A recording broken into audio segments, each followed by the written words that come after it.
কৰি আছে তেওঁলোকৰ কিন্তু খবৰ নাই গতিকে এইটোৱে প্ৰমাণ কৰিছে যে চৰকাৰখনৰ আমাৰ মহিলাসকলৰ প্ৰতি কিমান সদ্ভাৱ আছে আৰু কিমান তেওঁলোকৰ মহিলাসকলৰ প্ৰতি সততা আছে গতিকে এই যে সততাহীন এখন চৰকাৰ এটা কোনো ধৰণৰ অধিকাৰৰ প্ৰতি তেওঁলোকৰ গুৰুত্ব নাই গণতান্ত্ৰিক পদ্ধতিত এটা অধিকাৰ তেওঁলোকে সাব্যস্ত কৰিব বিচাৰিছে তেওঁলোকৰ ওচৰলৈ যে আমাৰ জনপ্ৰতিনিধি আহিব লাগে তেওঁলোকৰ কিন্তু খবৰ নাই আমি জনাত তেখেতলোকে অজন্তা নেওগ ডাঙৰীয়ানীকো কথাষাৰ জনাইছিলে কিন্তু আমি দেখিছোঁ যে অজন্তা নেওগ ডাঙৰীয়ানী এগৰাকী নিমাতী কইনা এই নিমাতী কইনাগৰাকীয়ে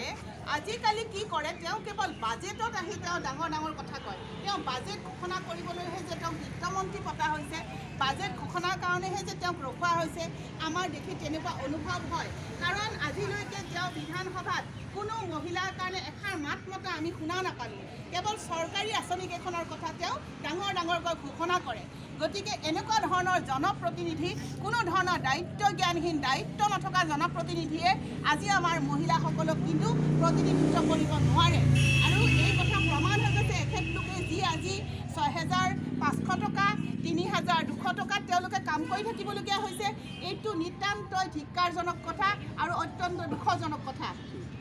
আজি এনেকুৱা মূল্যবৃদ্ধিৰ সময়ত আজি প্ৰত্যেকটো বস্তুৰ মূল্যবৃদ্ধি হৈছে আপোনালোকে চাওক মোদী চৰকাৰে পৰিৱৰ্তনৰ গান গুণ গাই পেলাই শাসনলৈ আহিছিল কিন্তু তেওঁলোকে যি পৰিৱৰ্তনৰ কথা ক'লে সেই পৰিৱৰ্তন কিন্তু মূল্যবৃদ্ধিয়ে আজি চূড়ান্ত পৰ্যায় পাইছেগৈ গতিকে কিছুমানক তেওঁলোকে সুবিধা দিছে যিসকলে সুবিধা পাব লাগে তেওঁলোকে পাওক কিন্তু এখেতলোকৰ সুবিধা পোৱাৰ অধিকাৰ নাই নেকি আজি অংগনবাড়ী কৰ্মী সহায়িকাসকলে ইমান কষ্ট কৰি চৰকাৰী কাৰ্যসূচীত অংশগ্ৰহণ কৰে বুলি আমি জানিবলৈ পাইছোঁ গতিকে এইটো এটা লজ্জাজনক কথা কালি প্ৰধানমন্ত্ৰী আহি গ'ল তেওঁ নিশ্চয় এখেতলোকৰ যি প্ৰতিবাদ চলি আছে এই প্ৰতিবাদৰ বিষয়ে জ্ঞাত কিন্তু তেওঁৰ মুখেৰে আমি এষাৰ কথা হৈছে ৰাইজৰ মাজত শুনিবলৈ নেপালোঁ তাৰ কাৰণে আমি প্ৰধানমন্ত্ৰী মহোদয়ক আহ্বান জনাওঁ মুখ্যমন্ত্ৰী মহোদয়ক আহ্বান জনাওঁ যে মুখ্যমন্ত্ৰী মহোদয় লাখপতি বাইদেউ আপুনি কাক কাক বনাব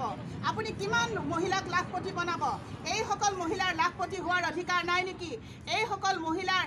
সমানে তেওঁলোকৰ যোগ্যতা নাই নেকি যে তেওঁলোকে এটা সুন্দৰ জীৱন যাপন কৰক কেইটামান টকাৰে তেওঁলোকে ল'ৰা ছোৱালীক শিক্ষা দীক্ষা দিব লগা হৈছে কেইটামান টকাৰে তেওঁলোকে মূল্যবৃদ্ধিৰ সময়ত খোৱা বোৱা কৰিবলগীয়া হৈছে সংসাৰ চলাবলগীয়া হৈছে তাতকৈ আৰু লজ্জাজনক কথা একো নাই যিটো সময়ত আপোনালোকে মহিলাসকলক কেৱল সভা শুৱনি কৰিবলৈ কেৱল